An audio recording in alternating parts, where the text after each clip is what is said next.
What's happening, folks? I don't expect many people to join me on this live on a Monday night because I'm a psycho. Um, this, I guess, is going to be episode number 144 of Talking Mopars. I usually don't do live episodes only on YouTube. I usually do them on Facebook too, but I've been temporarily restricted from live streaming on Facebook. So I'm sure you guys have heard the story already. Um, What's up, Dean? Yeah, I was restricted on Facebook, so they decided to um, restrict me from going live on Facebook. So here we are, live on YouTube on Monday night.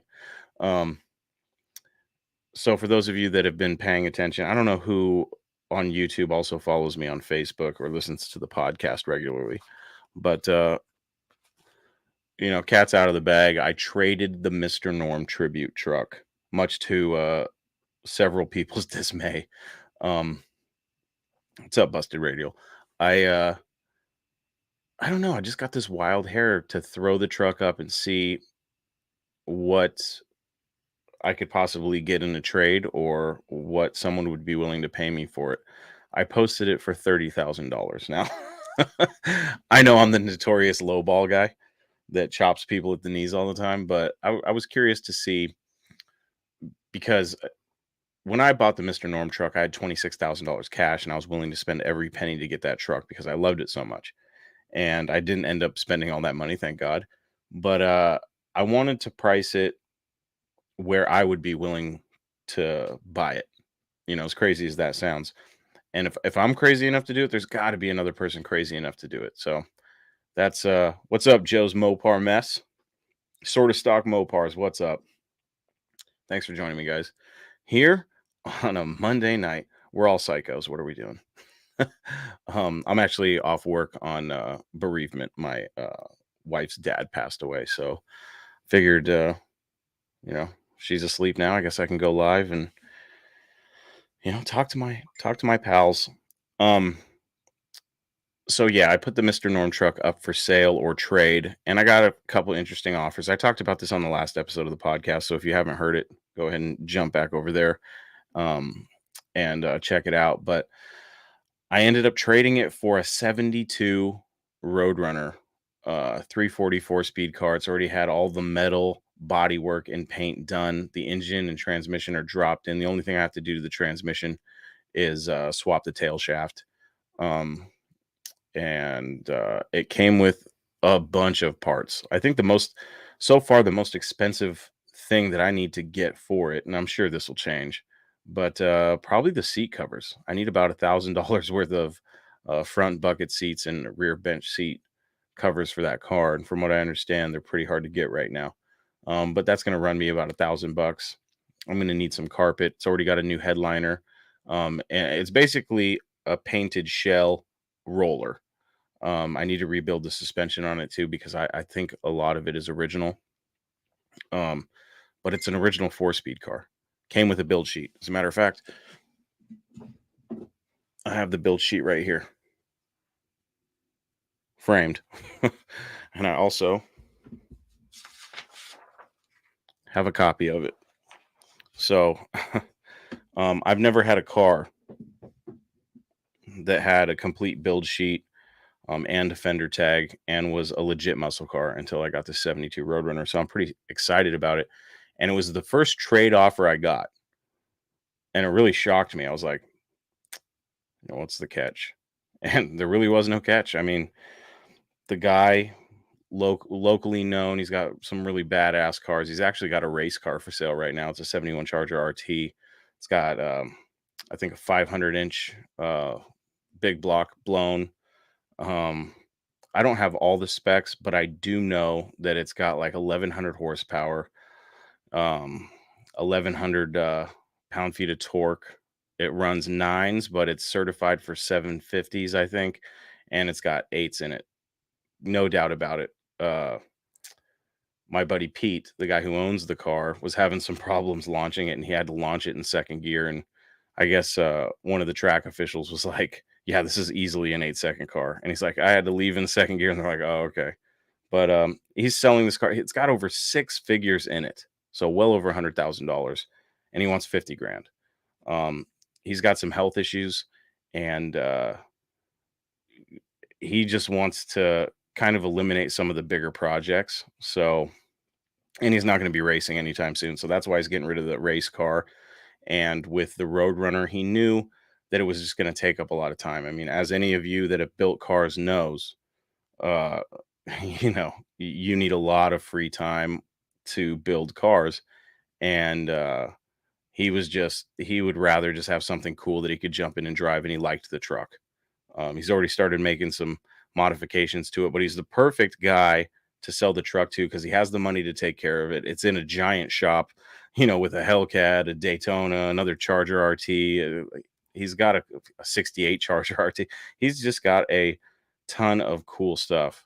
So the truck went to a good home, and I'm excited about the Roadrunner because I keep looking at it, and I don't really question whether or not I did the right thing, but I question if I had kept the Mr. Norm truck, how long it would be before I could get another Mopar and have it in the same stage that this Roadrunner is in. And the fact of the matter is, I can't afford to have the paint work and body work and metal work done like that is done to that car. And I don't have the skills to get it looking as good as it does.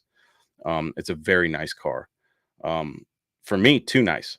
Like I joke and say I'm afraid of the car because I don't want to scratch it and I don't want to, I would much rather have a ratty shitbox. That being said, I'm super excited about the car, and I shouldn't say I would rather have, but I'd feel more comfortable having a ratty shitbox. This car is going to be really nice. I have so many parts for it though, so because it was a straight trade and there was no cash involved, I feel like I got the better end of the deal, and it's no secret. I mean, the truck probably was worth, what I paid for it, $15,000. I was hoping to find somebody that would see the potential and coolness of the truck and be willing to pay what I would have been willing to pay. And I think Pete was in that boat.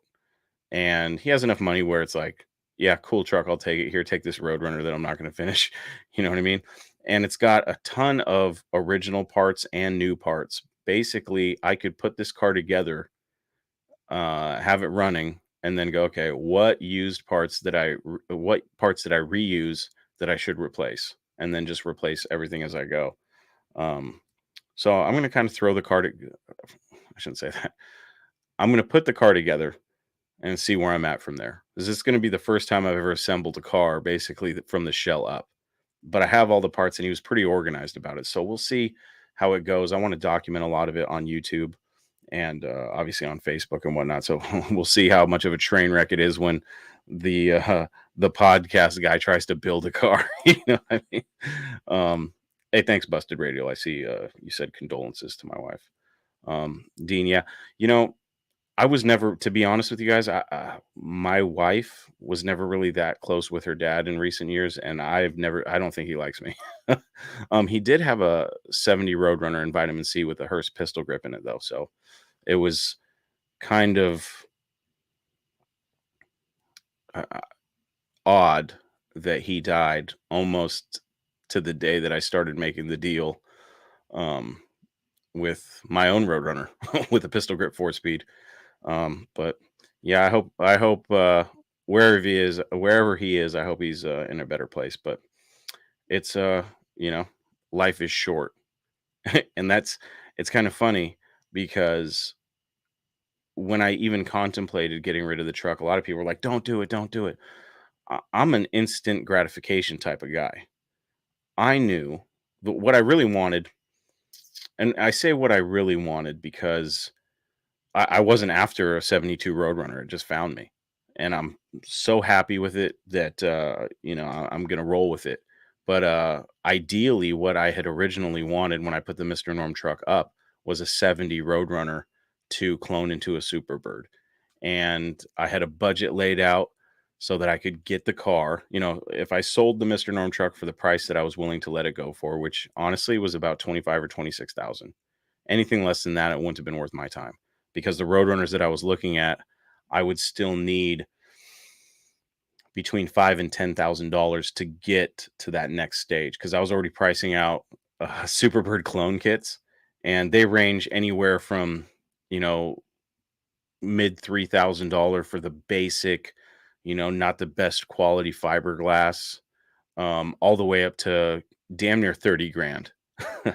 um, I got in contact with a company that makes aluminum spoilers or aluminum wings, and they're currently in the process of building a metal nose cone. So those were the pricey parts. So, and there was a 70 Roadrunner that I was really considering down in California for 20,000. Um, but none of that panned out. So now we have a 72 Roadrunner that I'm not going to be putting a giant wing on. But hopefully this car, once it's built and I have some fun with it, I might fall in love with this thing and never want to get rid of it. You never know. But I'm ready to see what happens with it, learn some stuff, and be proud of a car that I built. With the exception of the stuff that I couldn't do myself. So it's gonna be an adventure, and I'm gonna have to wait a little bit longer for my wing car. But I think if I did sell this car, it would get me even closer. So letting go of the Mr. Norm truck, like I said, I'm an instant gratification kind of guy. I didn't want to wait until I could afford to, you know, uh, like if I were to buy this Roadrunner, the 72 that I got, I wouldn't have the cash. So I had to make a sacrifice. So I made the ultimate vehicular sacrifice and I let go of my dream truck. And I had my fun with it. Um, Pete changed the wheel out to a tough steering wheel. And I asked him if I could have the wheel that I had on it as like a memento. And he's like, yeah, take it. So I have the steering wheel of the truck. So I have little bits and pieces of it that I will cherish forever. And I will someday try to buy that truck back. But I ideally, a lot of people I think were disappointed because, I've had a couple Tin Grill trucks and I've kind of, worked my way into that community, which is a great community. I love the Tin Grill Dodge truck community. It's a bunch of cool people. Um, but my story with Tin Grills is not over. I do want to get another one someday, and I want to, instead of a Mr. Norm's Grand Spalding Dodge Tribute, which I've already had, been there, done that. Um, I would like to do a Talking Mopars podcast tribute truck, you with the same type of feel as the Mr. Norm truck, because I really do love that truck. But at the end of the day, you know, I bought it as a promotional tool for my podcast because I'm such a fan of the high performance history of Mopars. And I think I got that truck to the point where I was at a crossroads: either keep it and do everything that I said I was going to do to it and still be years and years away from another muscle car, or, see what I could do about selling it or trading it. And I think the trade worked out perfectly. Um, so uh, that's that. Let's take a look at this chat here. Um, Joe's Mopar mess, bring it down to SoCal. We send all our interior work down to Tijuana. Yeah, that's funny. Um, Sort of stock Mopar says he's always wanted to do that, but he doesn't want his car to disappear. Yeah, no kidding. uh, Jeremy from Sort of Stock Mopars. Yes, I did sell the 73. I posted it for 6 grand. Um, the secret was that I would have taken 3 for it, and I did. Uh, but I negotiated to keep my Kraggers. So I kept the Kraggers, sold the car for 3,000, and that helped me buy my uncle's car trailer. He had an old car trailer that he wasn't using. He had a winch and an engine crane with it, and this is one of my uncles that has really nice stuff. As a matter of fact, he's got a 78 um, Power Wagon. It's a little short bed, lifted on like, I forget if it's 37s or 38s. It big ass tires, and it's cherry. It's been in the garage ever since I was a kid.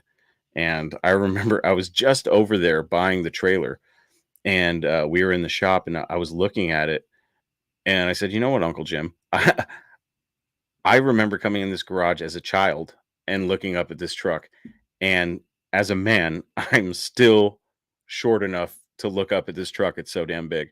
He's got an awesome roll bar in it. It screams 80s. Um, it is a rad truck, and I would like to get it off of him someday, but I think my cousin wants it, so I may have to buy it off her. I'm not quite sure, but So I got this car trailer now. That'll help me in the future. Now I'm like, God, I wish I hadn't gotten rid of the shitbox race car, but I needed to get rid of that to get the trailer. And I'm sick of renting trailers and borrowing my friends' trailers. Now I have one of my own that I can hook up whenever I want. So that's just one step in me leveling up, you know. That's as crazy as it is, selling the Mr. Norm truck kind of snowballed into selling the dumpster fire. And I was that close to selling the van too. But then I was like, no, we're not getting rid of everything. So the van is staying. I'm not going to be selling that thing. Um, that the story of the van is definitely not over in my hands. I said I was going to build a podcast van. I say a lot of things on this show, and a lot of the people that know me know that. And ask my wife. I change my mind about stuff a lot, and I'm very impulsive. Trading the truck, super impulsive, worked out for me. Selling the dumpster fire, super impulsive, worked out for me. The van, I'm not ready to let go of that one yet. I've got a lot of money into just parts and getting it to the point where I'm ready to start building out the inside and creating the mobile podcast studio. So the van's not going anywhere for anyone wondering. Busted radial. Yes, it is tawny gold with a little bit of extra pearl in it to pop in the sun. And that's just on the exterior. Everything else is just regular tawny gold. Um, yeah, the 78 Powell wagon.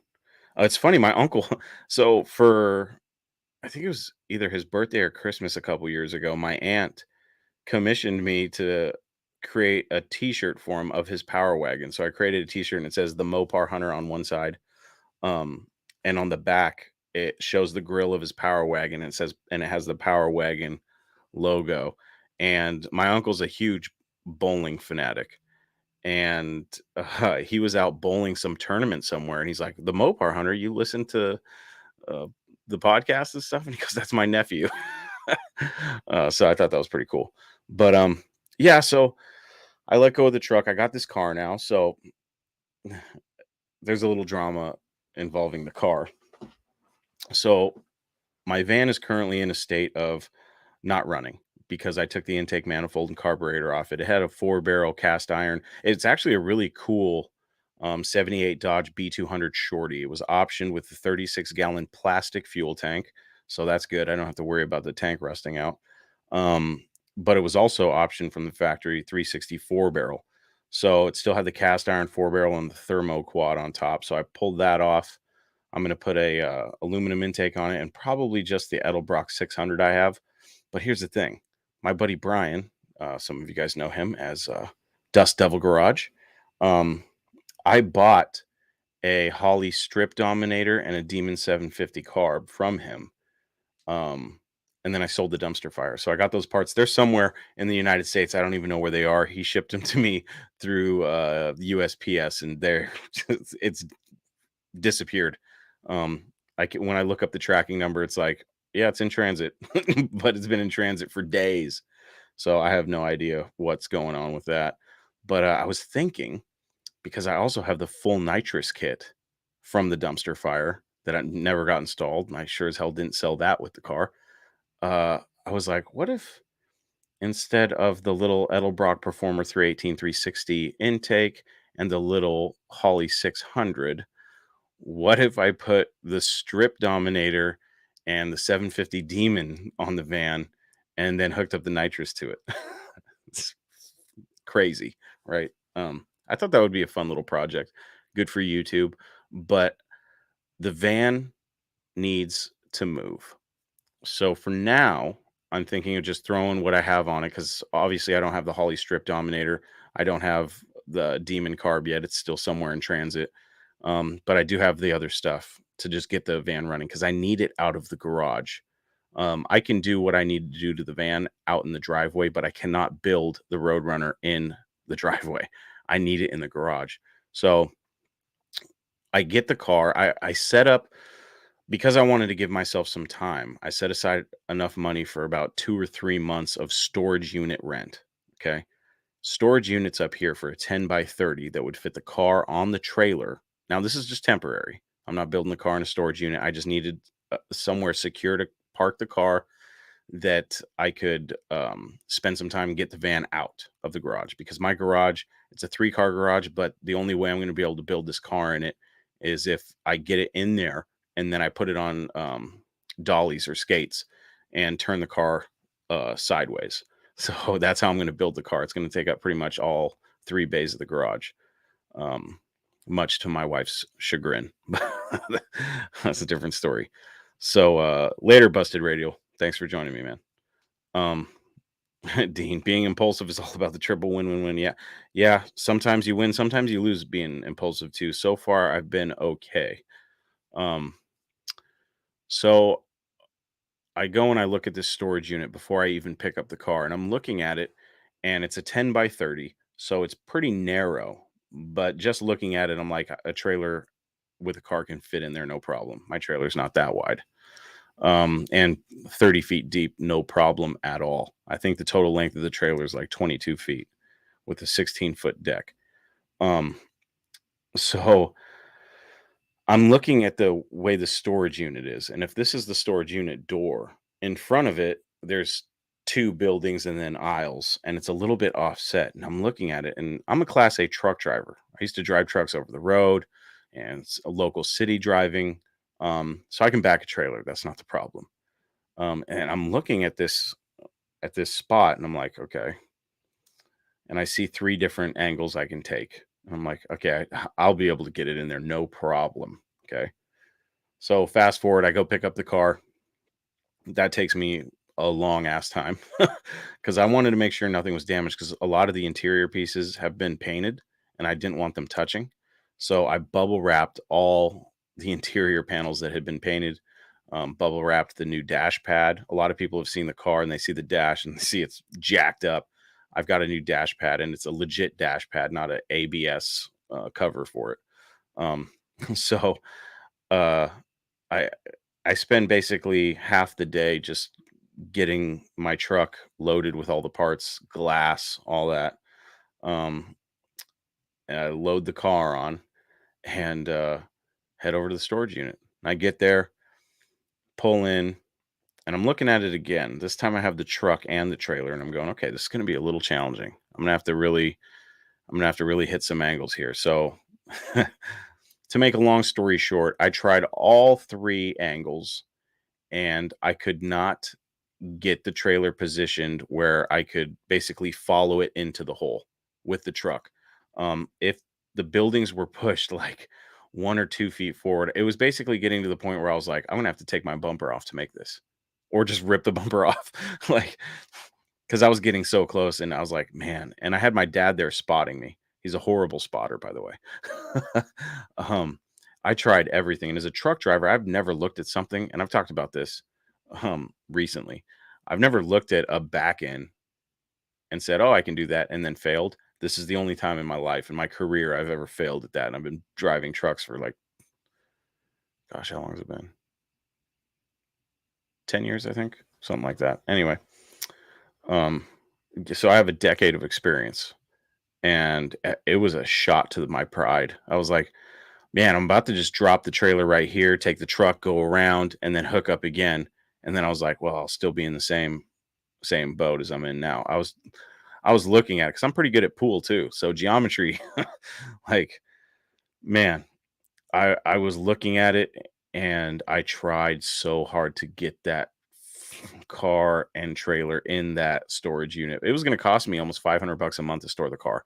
So I had $1,500 set aside so that I had 3 months. And I was hoping to have it done, the van, in, the next week or two, and that was before I realized that my wife's dad died, and I was able to get a couple days off to make some things happen. So, anyways, I ended up having to take the car to my house, park it on the trailer in the driveway, put my car cover on it, and then I was like, "Shit, what am I gonna do now?" Because for those of you that know this part of the story of the Mr. Norm truck, I had it stored at my uncle's house. Um, I call it my dad's property. There's a long story involved in that, so we'll just say my uncle's house. There's a shop on it, and I had parked the truck at my uncle's place, but he currently had a project in the garage, so it was outside, okay? But it was covered, secured, it was perfectly fine. It was being checked on and all that. Well, my uncle has throat cancer. So him and my aunt called me up and said, "Hey, we're going to be gone for a week. The shop is now clear. Is it okay if we move the truck into the shop? So it's safe because we're not going to be here to watch it." I said, "Yeah, that's perfectly fine." And I said, "Just be careful. The truck is very, very low." And my uncle kind of blew me off. "Oh, yeah, yeah, yeah, yeah. This isn't the uncle I bought the trailer from." And he ended up breaking the front spoiler off it, the custom front spoiler, snapped it right off, right? Didn't tell me about it. Just threw the spoiler in the truck or, yeah, in the bed of the truck, I think, or somewhere around the truck. My dad went up there, saw the spoiler, called me weeks later, not even when he first discovered it, called me weeks later on Father's Day. Say, "Hey, Chris, is there something wrong with your truck? The spoiler on the truck?" And I said, "No, why?" And he said, "Oh, I came in and it was kind of laying," and I immediately lost my shit because I was like, "Huh?" And where I had backed the truck in, I had to take here we go again with angles. I had to take a special angle because there was a really hard dip in the driveway, and I knew if I went on that straight on, I would fuck my truck up. So I uh I know exactly what my uncle did. He fired up the truck and drove it straight into the dip, busted the spoiler right off. The thing that really pisses me off about the whole thing is if he had called me and said, "Look, Chris, I fucked up. I'm sorry." and, told me what happened, I would have respected that more than not telling me at all, waiting for my dad to tell me on Father's Day of all days, and then trying to you know, remedy the situation like, "Oh, he's going through a lot of I don't give a fuck." You know what I mean? Fuck. He knows that's my prized possession, and he was too chicken to call me and say he was sorry. And I posted something on Facebook about this, and I never called him out on his bullshit, right? I never called him out on this. I never named him. I just said, "Hey, I'm pissed because I didn't want to take it to any shows because the front spoiler, like, if that's gone, there was going to be a bunch of questions like, 'Hey, what happened to the front spoiler?' And then I got to say, I got to take the heat and just be like, 'Yeah, I broke it off,' instead of throwing my uncle under the bus." So when I posted the thing on Facebook, it was basically like, "Man, you know, this is what happened. The spoiler's gone. I wish I could go to some shows, but I can't." And some people were asking me what happened, and I kept my uncle's name out of it, but I did mention, don't let other people drive your shit. It's basically what I said to myself. Like, I learned my lesson, never let anybody drive my shit. And he saw that and took super offense to it. And I just found out the other day because my last resort, because I couldn't find any other 10 by 30s in the area. So my last resort was to take my new beloved car, my new prized possession, up to my uncle's house, the same uncle that can't tell me when he fucks my shit up. You know what I mean? So I'm super pissed at myself that I'm in this situation. And I come to find, for some reason, my dad talked to him about the whole drama shit. And he said before he apologizes about fucking up my truck, he wants me to apologize for talking about it on Facebook. Like, fuck you, dude. you know? So now I'm heated and I get the truck and trailer. I park the trailer in the garage. I make sure there is nothing around the car. Because if anything happens to that fucking car, I'm going to lose my shit. And I have nobody to blame but myself, really, because I got myself in this situation. The van should have been running a long time ago. This wouldn't have been a problem. So I'm fighting my hatred of myself and going, if my uncle's holding some sort of a grudge for a Facebook post because he fucked up my truck and I'm pissed off about it, God, I could only imagine, that car, if anything happens to it, I can't afford to have it repainted. I can't afford, you know what I mean? So this van needs to be running. I should be working on it right now, but I need to get a podcast episode out. So the car is stored up there for now. Hopefully it'll only be a week. Hopefully. But knowing me, it's probably going to be a month. And that doesn't make me happy. I'm kind of holding myself accountable to that right now. It better not be a fucking month, I'll tell you that. But I'm super worried about, like, if you fuck somebody's car up, especially their prized possession, do you hide it from them Or do you say, "Man, I am so sorry I fucked up. I'll do whatever it takes to make it right." You know what I mean?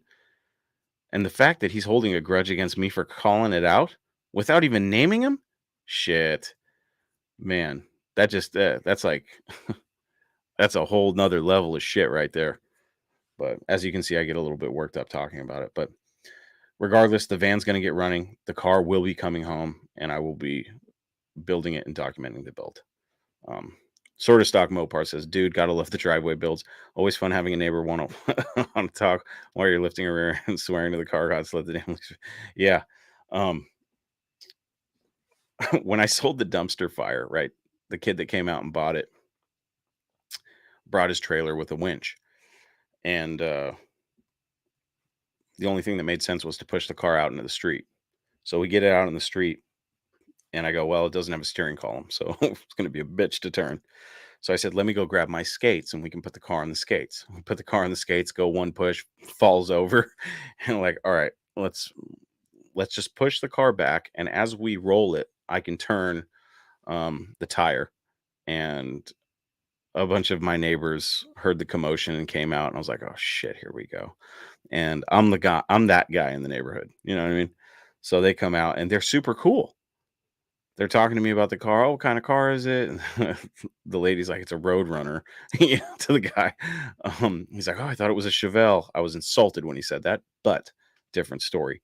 Um, so they're like, "Oh, you're getting rid of the car, you just put it on the Craigers or whatever," because I've been slowly doing little things to the dumpster fire. And it was kind of funny because I said, "Yeah, well, I'm getting another car." And I was like, "And I need to get that one out of the garage."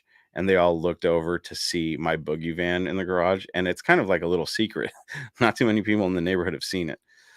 And they're like, "What is that?" And I was like, "It's a Dodge, it's a custom Dodge van." I was like a 70s van.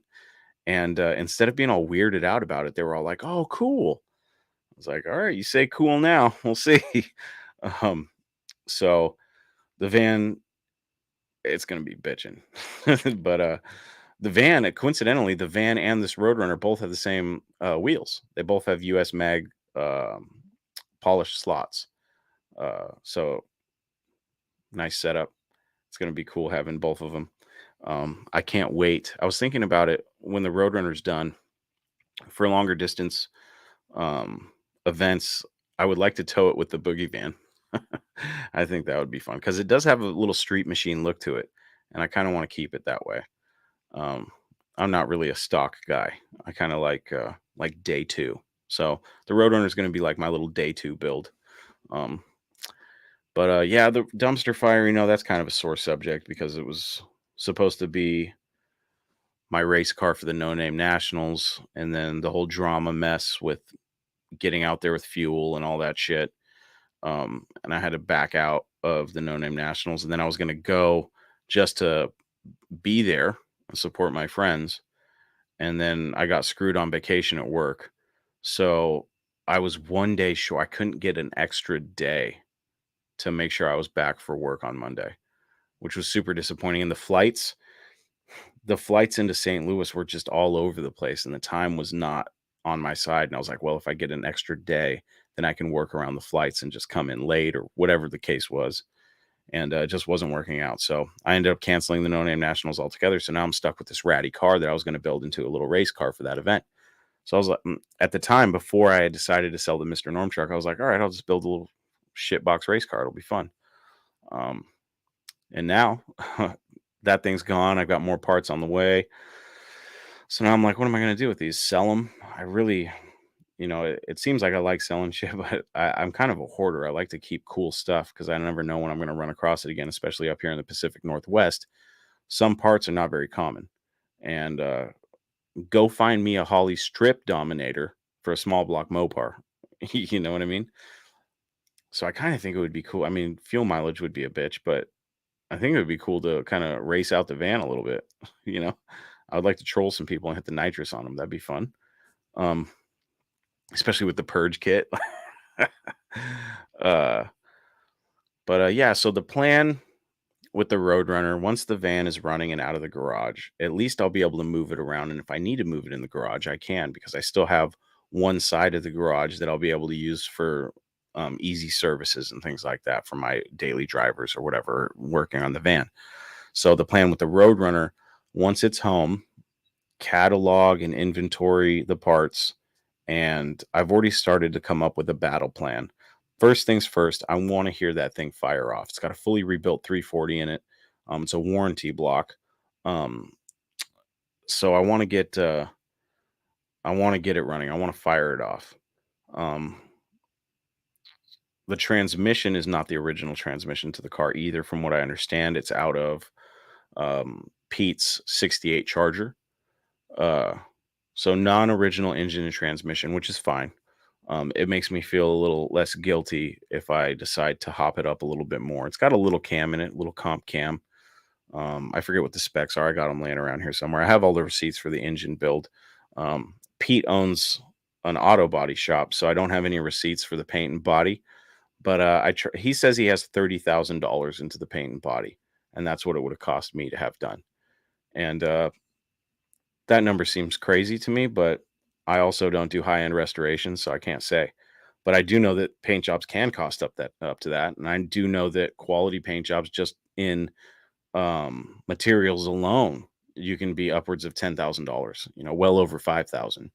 So if you factored in labor and all the parts and all the materials and stuff, maybe it is a $30,000 paint job. I don't know. But it is a very nice paint. It's the nicest car I've ever owned. I'll say that. So I need to come up with a plan, because I really don't want, I know that there's people out there praying for my downfall, going, here he goes again, getting another project he's not going to finish. And I feel it. I can feel it. And I feel it within myself too, because I had to have a pep talk with myself. And I said, dude, here we go again. You're getting yourself into the same position. The only difference is this is a legit car. You know what I mean? It's not a 69 Dart GT. And there's nothing wrong with projects like that. But for me, I came to the point where I was like, I had invested so much into the parts for my Dart that I was looking at it. I was like, I'm not even close to finishing this thing. I'm going to have way more money. And this is how it usually is. I was going to have so much money into that thing, I would have never gotten my money back out of it. And this trade has allowed me to not only get the money, like if somebody wanted to buy the 72 Roadrunner, I'd probably sell it to them for 25, 26,000. I don't want to sell it right now. uh, but when it's built, it should be worth well over what the Mr. Norm truck would have been. Um, minus my labor and shit for putting it together, but I don't really count that. That's a learning process for me.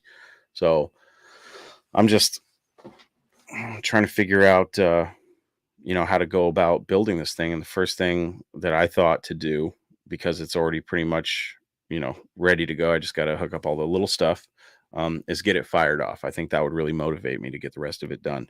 So I want to get it fired off and then just start building it out with what I have. Um, my friend Tad sent me a list. It's like a build list, and it basically lists in order all the steps you should take in restoring a car so that you don't have to go in reverse, and so you go in the right order. So I was kind of looking at that. I need to have the car in front of me and know what parts I have available to know what is the best way to tackle the car. Because I don't want it sitting in the garage for 2 years unbuilt. That does not sound attractive to me. And I know I have to commit to doing work on it every day. And that's fine, because I also want to continue to build the YouTube channel. And I think it would be fun to see a guy who doesn't, I mean, in the grand scheme of things, I don't know shit. You know what I mean? Um, so it'll be fun to get, and I have such a wide network of resources and resourceful people and people that know what they're doing, that I have no fear in building the car. That's not the problem. I'm not an idiot. You know what I mean? Even though I call myself an idiot sometimes, I'm not a complete moron. So if anything, I'm resourceful. So I've had a lot of people reach out to me to help me if I need help and stuff. So that's appreciated. And I'll probably use a lot of that help. Um, Even Pete, the guy I got the car from, said he would help me, and he's built several, you know. So uh it's not the act of building the car that I'm worried about. What's worrying me is the schedule of doing it. So I figure if I get in there every day, and just crack away at it, I should be able to get it done. I would love to have it ready for next summer. And that's a huge commitment on my part because, as everybody knows, I'm a busy guy, doing the podcast and all that stuff. So I'm going to really have to commit to being organized if I want this to work out.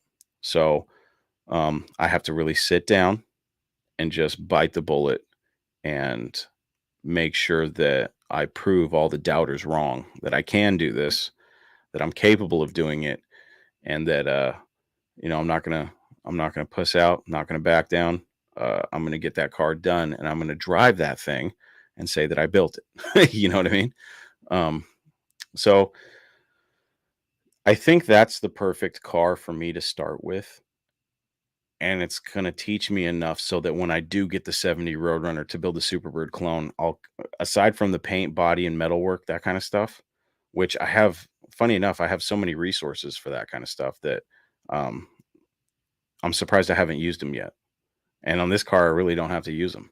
So that might be something for the next one. For now, let me just put a car together, that's basically a nice rolling shell with an engine and transmission dropped in with nothing connected to it. Let me just go from there.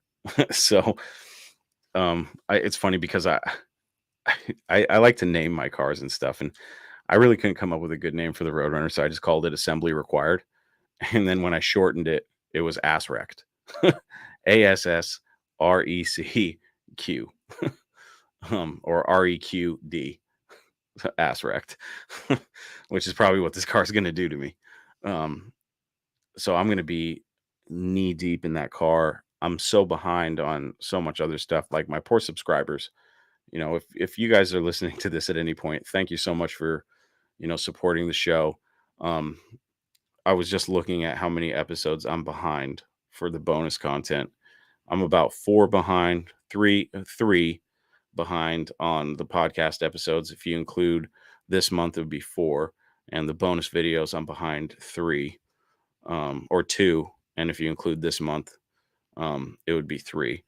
I can get all that stuff done too, and I'm hoping to get it all done so that I can be more organized because I have a really hard time, and this is where I have to straighten my shit out. I have a hard time remaining organized. So I need to batten down the hatches, so to speak, and just do it. But I'm not doubting myself at all. I know I can do this. It's just a matter of really scheduling myself out and organizing myself. And I know that that's not what you guys are here to talk about. You're here to talk about Mopars. So my organizational skills or lack thereof um, are not very fun to talk about. But the car, I can't explain to you guys how it feels to get rid of a vehicle that you chase in the Mr. Norm truck, the vehicle that I chased for 5 years and I finally got it, had my dream truck. And it's weird because maybe other people think differently, but it would be like if you had always wanted a Superbird and you finally got one. Now that chase is over. You know what I mean? Now you got the car. That's kind of how it was with the Mr. Norm truck. I chased it, got it, drove it around, went full circle, took it back to the show that I saw it at, got to cruise it with my daughter. Um, the only thing left to do to that truck was to build out the suspension, put a full custom frame on it so it would handle like it was on rails, and then put a modern Hemi in it. Or if I came across the money, a second gen. But I knew that wasn't going to happen. So with that left, I was like, where am I going to be when I do that to the truck? It's not going to change my feelings on it. It might be a little bit faster and handle a little bit better, but I still love the truck.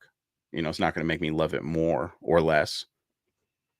So at that point, I basically came to the conclusion that my story with that truck was pretty much we were in the last couple chapters.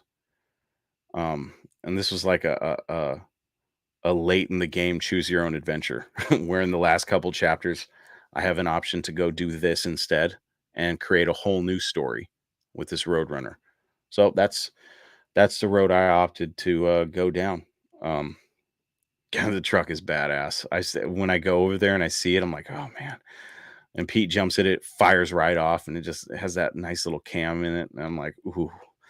And I haven't gotten, the remorse, like the buyer or seller's remorse, um, surprisingly.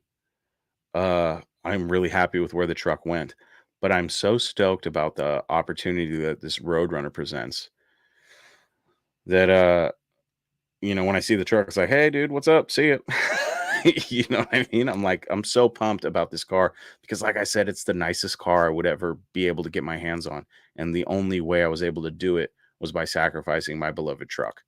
Um, but there was one thing that kind of bothered me about that truck, and it always never sat well with me. But I knew what I was getting myself into. But it was the fact that every time I talk about the truck and people talk to me about it, if they ask me questions, I only feel that it's right to say that I wasn't the original visionary of the truck and that I didn't do the paint work. So it was a truck that I never really, aside from buying it and enjoying it, I hadn't really dug into it to the point where I could be like, yeah, this is mine. I built it. And I would never be able to say that fully, you know. It's kind of different with this Roadrunner because what I say, oh yeah, somebody else did the paint and body work and the engine was professionally rebuilt. You know what I mean? Other than that, I've touched everything on the car. So, um, that doesn't bother me nearly as much as having to, and it wasn't that it really bothered me. It was just kind of like and it wasn't really a shot to my ego or anything. It was more like I gotta tell this story again, how it wasn't me that did it. Because people would be like, that is so awesome. How'd you come up with it? And it's like, hold it right there. um, the truck was awesome to own. It was fun. I tried to make it as famous as possible. That's why in my ad I put it was the most famous tin grill on planet Earth. It's funny, but yeah, the truck is in a great, and this Roadrunner, man, it is so cool. I think I had it on the trailer for 5 minutes, pulled into the first gas station, and the the whole car and trailer weren't even in the driveway completely before somebody was like, "Nice car," and that you guys know as car people, when somebody compliments your car, makes you feel good. Um, it made me feel good, but it made me want to build the car so that when people talk to me about it, be like, yeah, I got it. Paint and body work done. The engine was dropped in, transmission was dropped in, but everything else I did. I built this car. It's like a Lego. And then the next car I get, or then maybe the next tin grill I get, I'll be able to do a lot more to it, and I'll feel more confident. Because if I did, there was a Roadrunner I was looking. I think I told you guys about it earlier. A '70 Roadrunner in California.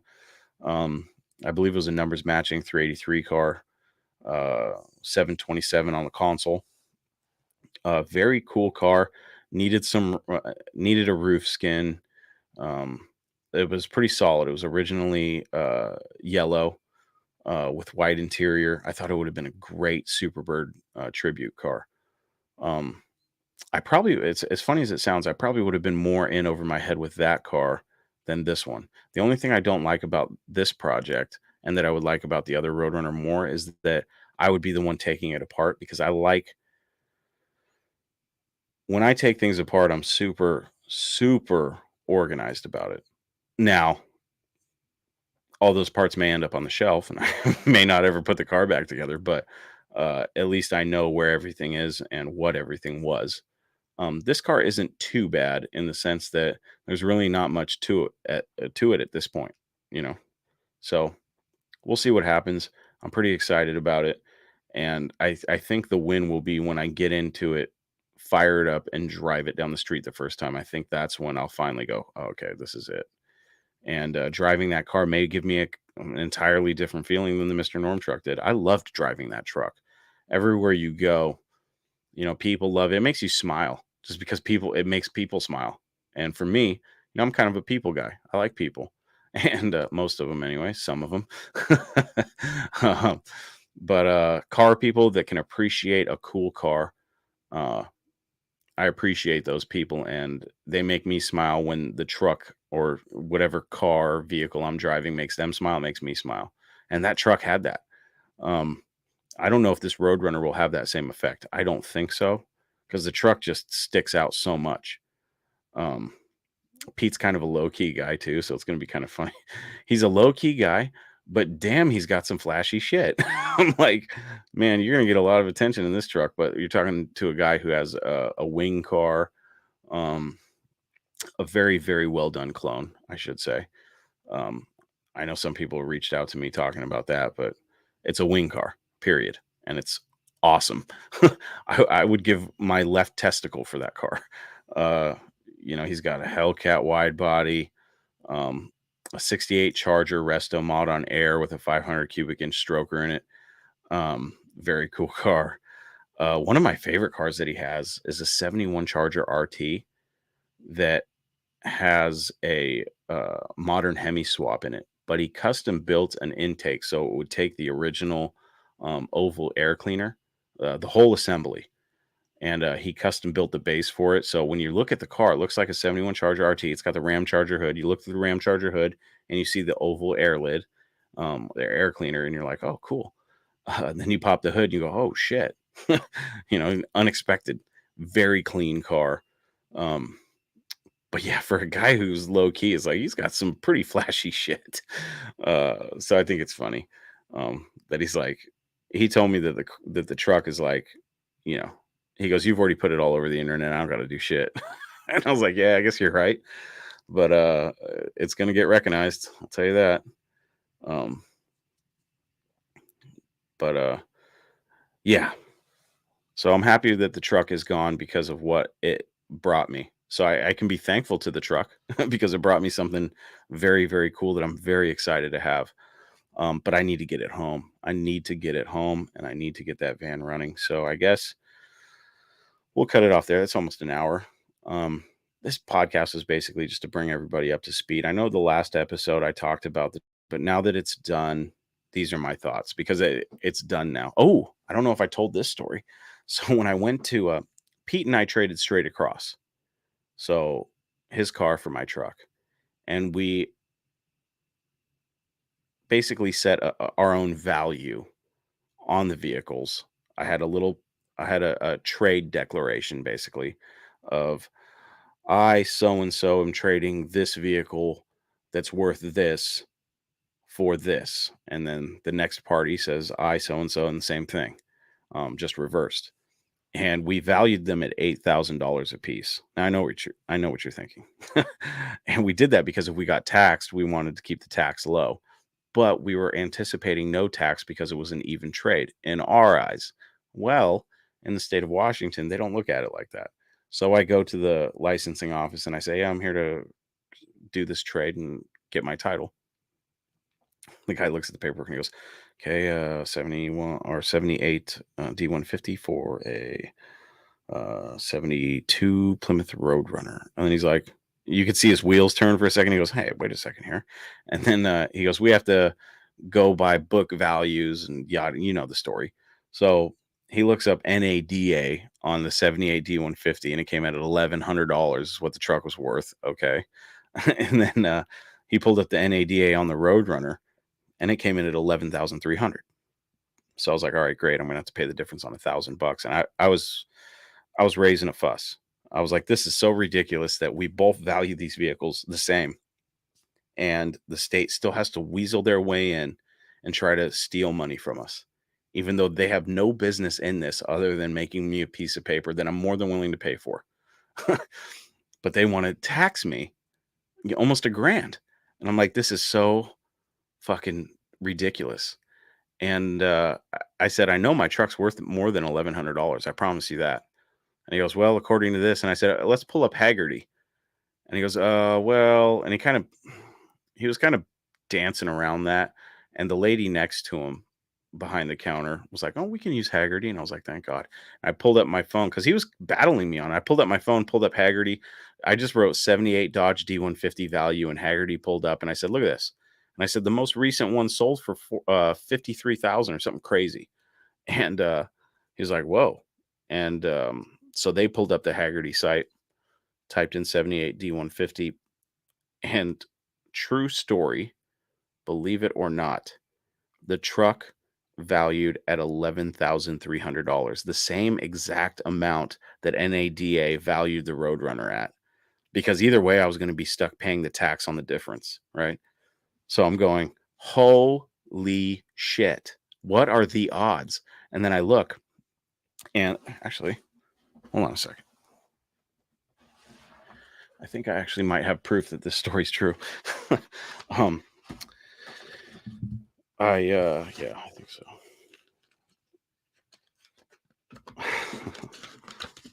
Okay. I notice, let's see if you can see that. 11,300. You see that? My truck was not a 6-cylinder. He fucked up.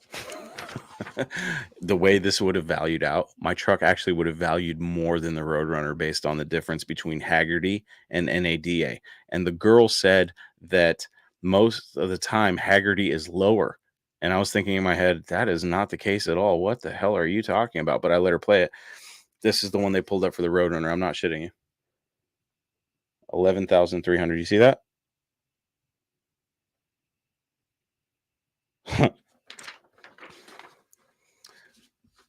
How crazy is that?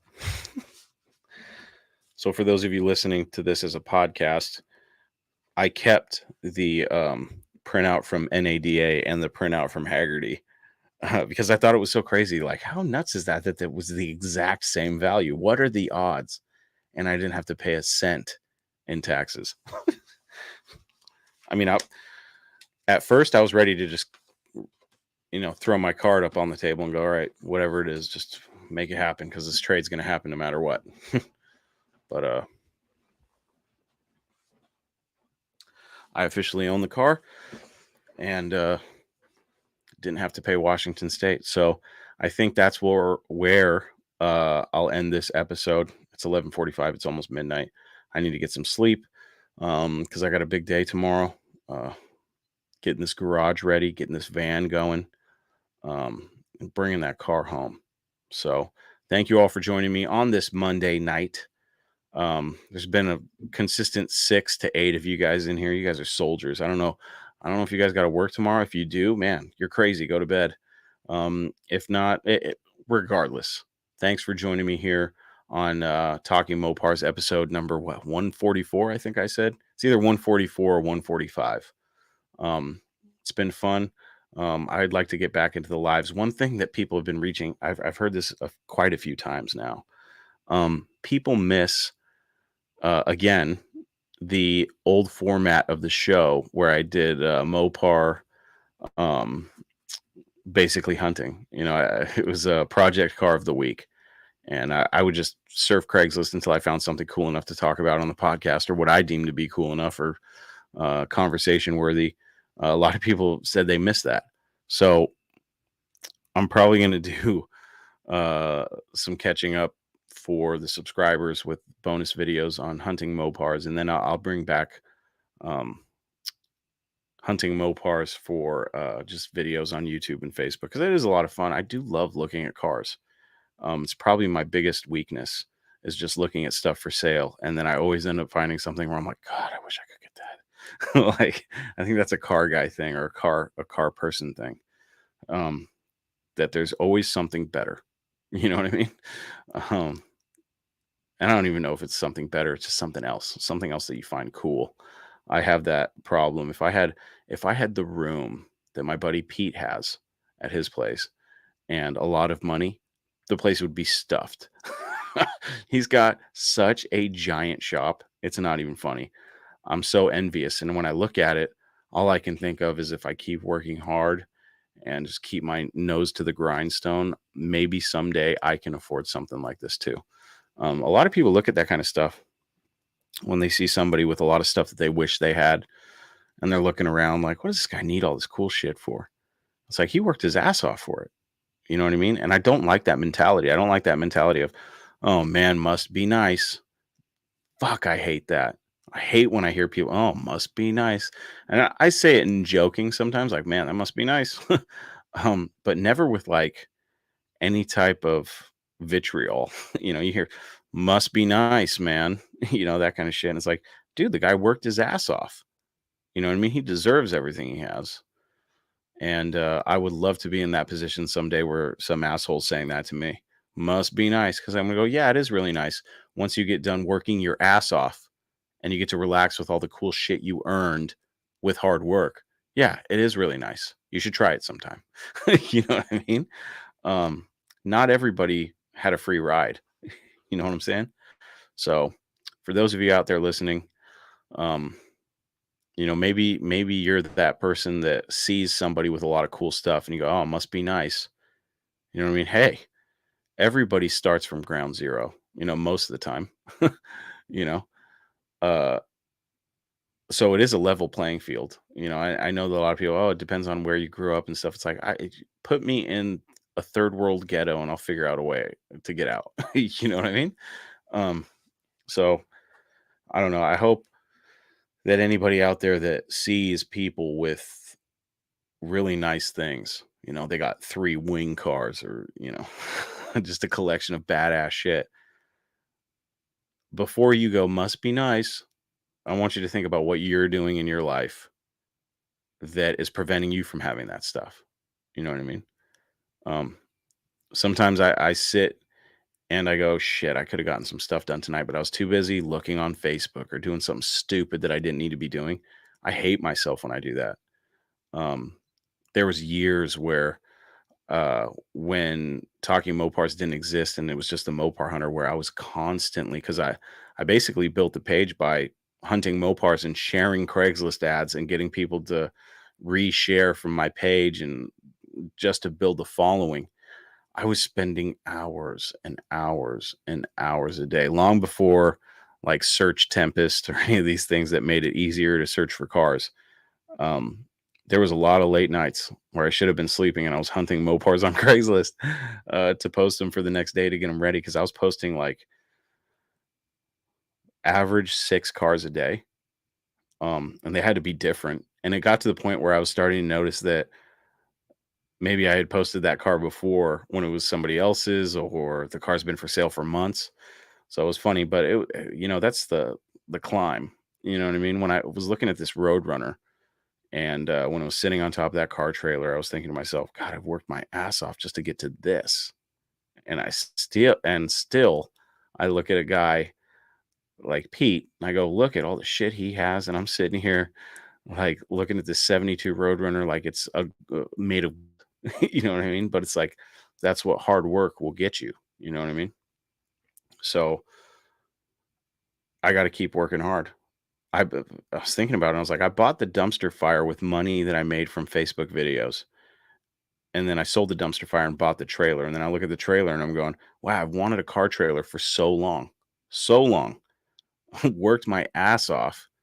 And, there's a little bit of luck sprinkled in on that. But, looking at it, I'm like, wow, when you see the results of you working your ass off, it feels pretty damn good. I'm sure a lot of you guys that are going to be listening to this in the future as a podcast or that are watching this right now, you've got nice stuff and you look at it and you go, damn, I worked my ass off for that. Doesn't that feel good? Man, I love that. Like I look at the Roadrunner, I go, man, I sacrificed my dream truck to have that car and it elevated the car for me. I know that there's a couple of people that I know that are like, 72 Roadrunner, huh? Cool. You know what I mean? And I'm like, you and I look at that car differently. Trust me. Um, but for me, the car on that trailer and me pulling it with my truck was a culmination of years of starting from zero, building something from scratch. Something as stupid and I shouldn't say stupid. Something as basic as a Facebook page. Anybody can do it and anybody can grow and buy whatever they want if they work hard enough. Every time I see a Superbird or a Daytona and I go, man, I wish I had that. The thought in the back of my head goes, you can, asshole. You just got to work hard. You know what I mean? Work harder. If you don't have it now, you're not working hard enough. You know what I mean? So it's time to get serious. It's time to the hard part about the Roadrunner is going to be not only building the car, but creating content from that and producing all this.